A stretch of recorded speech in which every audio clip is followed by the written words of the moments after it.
Bonjour Mickaël, nous sommes le 9 janvier 2023, donc première vidéo de 2023. Je vais donc vous présenter au nom de l'équipe de la Bourse Sans Stress nos meilleurs vœux pour cette nouvelle année. Bien sûr en commençant par la santé puisque c'est vraiment le plus important.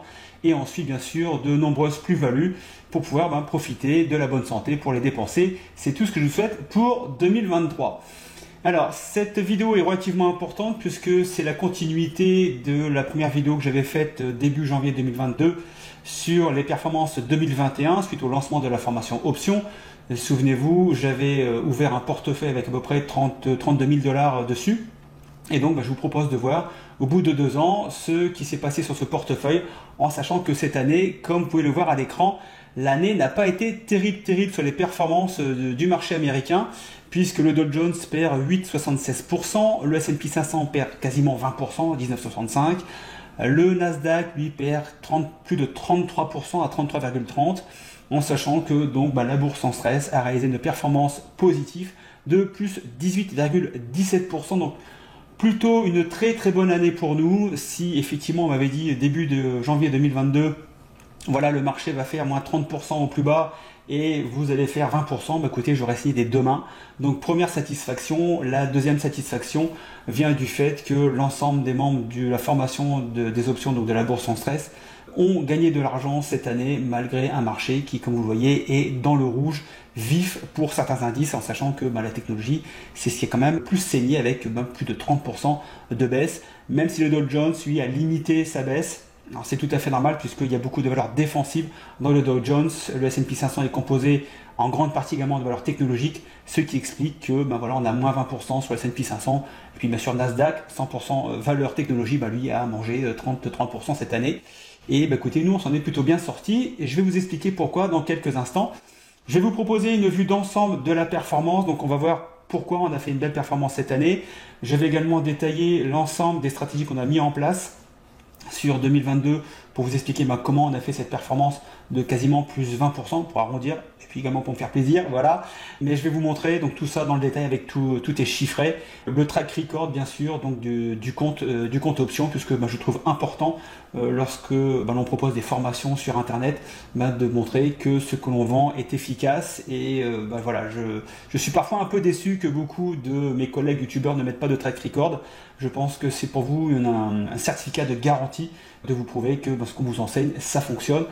Tout le monde ne le fait pas, c'est dommage, mais je pense que c'est indispensable et c'est pour ça que je mets un point d'honneur à vous faire tous les ans un point. Ça fait 2 ans que c'est positif, donc tant mieux pour nous. Et si l'année prochaine doit être négatif, je vous ferai quand même un point.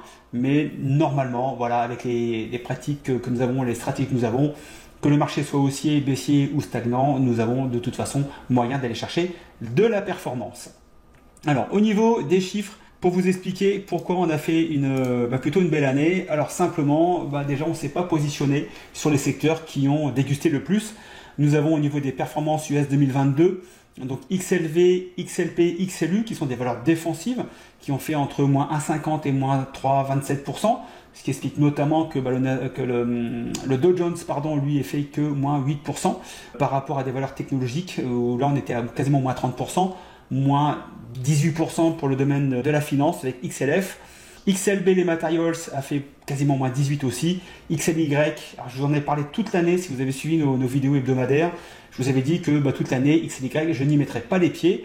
Et écoutez, bien m'en a pris puisque on fait moins 40%. Donc voilà, donc quand je vous dis des choses, c'est parce qu'on a quelques éléments qui nous permettent de déterminer que tel ou tel secteur va sous-performer ou super-performer, comme l'énergie. Ça fait maintenant quasiment 2 ans qu'on vous dit que l'énergie était à surveiller. Ça fait 2 ans que l'on prend des positions sur l'énergie et c'est ce qui explique en partie donc notre belle performance puisque l'énergie a pris quasiment plus 60% avec plus 57,75%.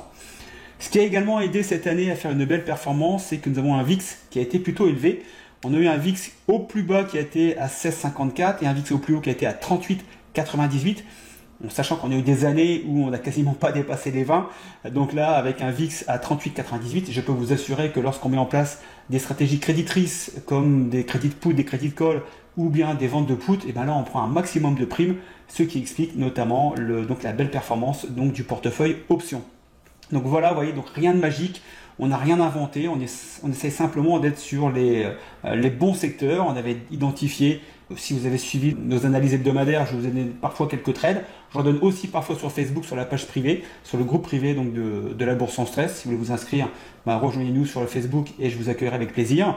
Donc on avait donné quelques trades et vous voyez bien que on n'était pas présent du tout sur les secteurs qui ont fortement dégusté. On avait simplement pris quelques positions sur XLF, donc les financières avec Bank of America et Morgan Stanley, qui sont en portefeuille puisqu'on s'est fait assigner. Je vous explique ça juste après. Alors, les chiffres au niveau de la bourse sans stress, ça donne plus 10 640 $ de gains, en sachant que nous avons fait 181 transactions options. Nous avons récolté 15 066 $ de primes. Alors vous voyez qu'il y a une différence entre le gain et les primes perçues. C'est simplement puisque nous avons eu pas mal d'assignations, je reviens juste après dessus, qui font qu'il y a une différence entre les gains reçus et le portefeuille à l'instant T. Nous avons fait 111 ventes de put, 24 achats d'options, 30 covered call pour réparer les assignations, 5 stratégies de spread, donc credit call spread, credit put spread et également strangle. Nous avons eu 15 assignations aujourd'hui. Alors c'est la première fois depuis 12 ans que je fais des options, que je me fais autant assigner. D'habitude j'ai entre une voire 3 assignations grand maximum par an. Simplement parce que depuis 2010, quand nous avons des baisses effectivement certes importantes, je pense à fin 2018 ou début 2020 avec le Covid, on a des baisses relativement importantes mais de très courte durée. Ce qui fait que vu que nous avons des contrats sur 3 mois, 6 mois, 9 mois, le marché baisse, effectivement le portefeuille est un peu dans le rouge à ce moment-là, mais vu que le marché remonte juste après, on n'est pas assigné. Donc c'est pour ça que depuis maintenant une dizaine d'années, malgré les baisses importantes, mais de courte durée, on n'est pas assigné.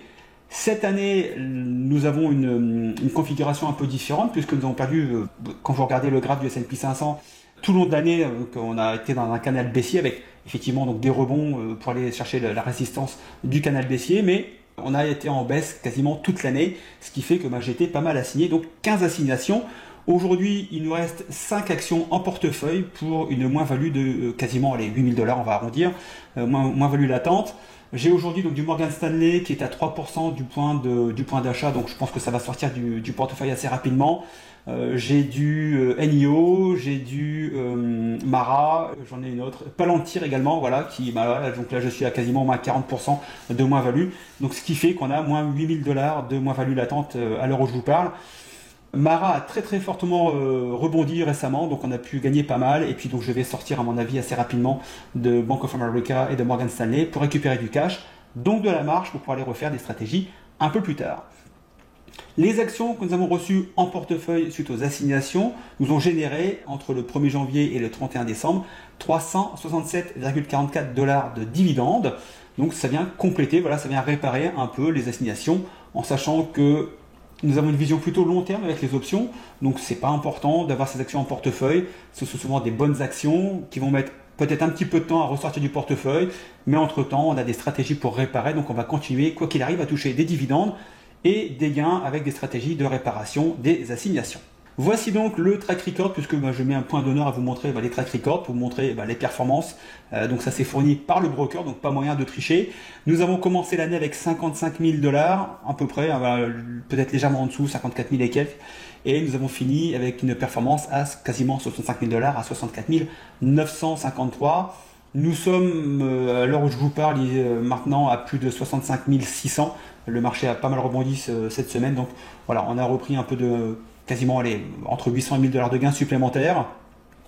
Donc vous voyez que ça fait une performance de 18,17% sur l'année, avec bien sûr des hauts et des bas. Nous avons notamment eu au mois de juin une baisse importante du portefeuille, alors toujours en valeur liquidative nette, donc c'est la valeur à l'instant T si on devait clôturer tous les trades, mais vu qu'on est sur du long terme, on laisse courir. Vous voyez que on est passé de 60 000, on est redescendu à 50 000, donc une baisse relativement importante de quasiment 20%, et puis on est remonté à 65 000 tranquillement à partir du mois de septembre avec une petite baisse à entre 57 et 58 pour finir à 65 aujourd'hui.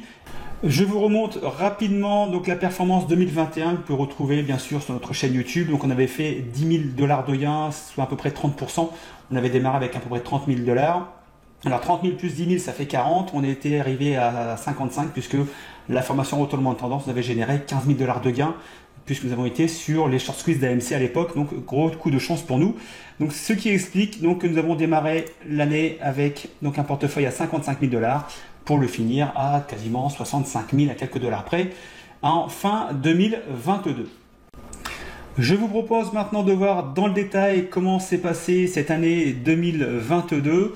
Donc vous avez ici donc plusieurs colonnes, nombre de trades, vente de put, achat d'options, covered call.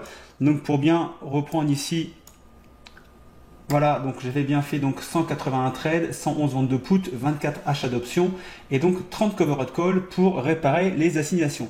Si on reprend dans le détail, vous voyez qu'on a eu pas mal d'assignations, donc une quinzaine, on va les détailler au fur et à mesure.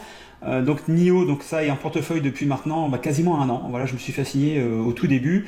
Intel est ressorti très rapidement, quasiment un mois plus tard. Intel est ressorti du portefeuille. Palantir est là depuis un petit bout de temps. Morgan Stanley, Bank of America sont là depuis un petit bout de temps également. Ici donc Morgan Stanley toujours. Wells Fargo, donc ça c'est ressorti du portefeuille. FCX c'est rentré, c'est ressorti. Alors c'est ressorti relativement vite. Et j'ai pas gardé les actions en portefeuille, je les ai revendues à 36 et c'est bien dommage puisque l'action est très fortement repartie à la hausse. SSEO pareil, SLV c'est resté en portefeuille quelques temps, c'est monté à 22, j'avais mis un stop à peu près 21,30 je crois et je me suis fait déclencher la semaine dernière. Bien dommage puisque l'action est bien repartie également à la hausse. Donc, vous voyez, donc des actions qui rentrent en portefeuille mais qui ressortent assez vite ou que nous avons en portefeuille toujours mais qui permettent de générer des dividendes et puis on revend derrière des covered call etc. pour réparer les positions. Alors au niveau des gains mensuels avec un portefeuille, donc je vous rappelle qu'on est parti avec un portefeuille de 55 000 $.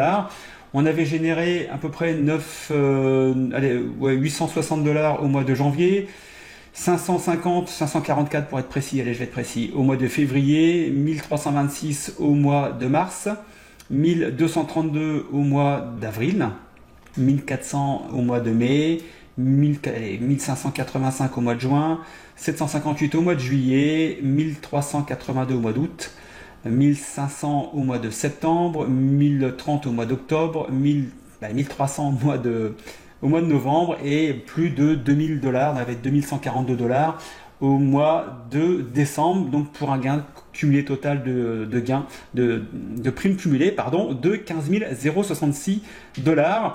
Ici, c'est un peu hors écran, excusez-moi, mais voilà, donc il y a eu des covered calls qui ont rapporté 1150 $. On a fait 22 trades en achat d'options pour un gain de 1170 et il y a 16 gagnants. Alors plutôt une belle performance puisque sachez que normalement avec les achats d'options, on est plutôt perdant 80% du temps. Donc il faut vraiment être super précis lors de la mise en place du trade. On était rentré sur des achats de put donc pour jouer la baisse sur le marché quand le marché tapait les résistances du canal baissier. Donc plutôt une bonne stratégie qui a été mise en place avec donc des gains, alors pas énormes, mais bon ça permet quand même de faire quasiment 1200 $ de gains. Voilà ce qui explique la différence entre les 15 000 $ de gains et puis donc les 10 000 de gains sur notre trébuchant qu'on a sur le compte. C'est simplement le fait que des valeurs sont rentrées en portefeuille à certains prix d'assignation et on est en dessous du prix d'acquisition, ce qui fait qu'aujourd'hui on a, comme je vous l'ai indiqué tout à l'heure, 8 000 $ de moins-value latente, mais qui vont se résorber tranquillement avec le temps. C'est pour ça qu'au niveau des options, je privilégie toujours des personnes qui veulent trader sur du long terme, 3 ans, 5 ans, 8 ans, puisque parfois, on va pouvoir être amené à avoir les actions en portefeuille pendant parfois quelques semaines, parfois quelques mois, peut-être quelques années, on verra. Notamment Mara ici, là, qui fait un très bon retour. Donc on a acheté les actions à 7,50, à 5 $. Là, l'action rebondit très fortement. Et je crois que je vais avoir un prix moyen autour des 7,50 $ ou 8 $, je ne sais plus exactement. Mais on risque de sortir assez rapidement de Mara, donc de récupérer du cash. Donc les moins-values, les 8000 de moins-value latente vont vite se résorber pour aller à moins 6000, moins 5000, etc. pour arriver à zéro, en espérant que sur 2023, on n'ait pas non plus beaucoup d'assignations par rapport à ce que j'ai d'habitude. Mais j'espère qu'on n'aura pas non plus 30% de baisse sur 2023. Alors je voulais également vous montrer les raisons qui font que nous avons fait une très bonne année, puisque nous avons un VIX qui s'est baladé, je vous l'ai dit, entre les 16 et les 38. On a eu un pic ici à plus de 38, on était quasiment à 39 au mois de janvier. Donc on a pu, grâce à cette très grande volatilité, acquérir pas mal de primes et faire des mois entre 500 et 2000 pour le plus gros mois. Mais vous voyez que cette volatilité cette année nous a bien aidé à faire des performances. Alors c'est clair que quand vous avez des années avec une volatilité comme en 2016, 2017, 2018, où là vous n'avez pas beaucoup de volatilité, on est sur des performances entre 8 et 10 sur le VIX, là clairement c'est compliqué d'aller chercher de la performance. Donc là, le but du jeu, c'est de ne pas être tenté d'aller chercher du gain en prenant plus de risques, puisque vous voyez qu'à un moment donné, le risque se réveille. Et là, quand vous montez à un VIX à 50 en février 2018, je crois que c'est ça, oui, on est en février 2018, ici, voilà, quand vous avez ici des performances du marché qui crachent et que le VIX se réveille, et quand vous avez vendu ici des puts à autour des 8-9 et que vous vous retrouvez avec un VIX à 50, pire encore quand vous continuez à vendre des puts ici sur des niveaux de VIX relativement faibles et que vous attrapez un VIX ici à quasiment 85 voire 90, c'est très très compliqué d'aller chercher de la performance. Donc voilà, il faut être raisonnable. Il y a des moments pour trader les options, il y a des moments pour pas les trader, où il y a des stratégies à faire à certains moments et d'autres à ne pas faire à certains moments. C'est ce qu'on vous apprend dans la formation options. C'est ce qui nous permet notamment, vous voyez, quand le marché performe, on fait 30%. Puis quand le marché sous-performe, on fait entre 15 et 20% en manageant bien les secteurs et surtout son risque. J'insiste vraiment sur le risque parce que c'est ce qui vous fera de vous un trader gagnant ou un trader perdant, c'est de savoir manager le risque. Et manager le risque avec les options, c'est comme pour les actions, c'est la chose primordiale à apprendre et à maîtriser. Et c'est ce qu'on vous apprend dans les formations. C'est la 2e ou 3e fois que je vous en parle d'ailleurs. Alors au niveau des formations, si vous voulez nous rejoindre, on a une formation online, on a également une formation présentielle qui se déroulera cette année à Paris du 1er au 4 avril 2023 à Roissy. Si vous souhaitez nous rejoindre, aussi bien sur du online que sur du présentiel, écoutez, je vous mets un lien sous la vidéo. On aura l'occasion de se parler pendant à peu près 30 minutes ou 1 heure pour voir si effectivement la formation vous convient, répond à vos besoins. Et si c'est le cas, écoutez, je vous accepterai volontiers à rejoindre les plusieurs dizaines de membres qui nous sont aujourd'hui dans la formation option et qui font la communauté de la bourse sans stress pour la formation option. Voilà. Sur ce, écoutez, j'en ai terminé pour ce bilan 2022. Je vous ferai bien sûr un bilan en 2023. J'espère qu'il sera aussi bon, voire même meilleur. S'il est moins bon, je vous ferai quand même un bilan, puisque je trouve important de vous montrer, d'être complètement transparent par rapport effectivement aux formations que l'on vend, pour montrer que cela fonctionne. Sur ce, je vous souhaite une très très bonne semaine, voire une très très bonne année de trading. Soyez prudents, je pense que l'année va secouer pas mal, comme ça l'a secoué en 2022. Il va falloir être prudent, je le répète, mais je souhaite qu'on puisse se retrouver dans un an et faire un point encore super positif sur le trading d'options que nous présentons sur la bourse sans stress. Sur ce, trade safe, ciao, bye bye.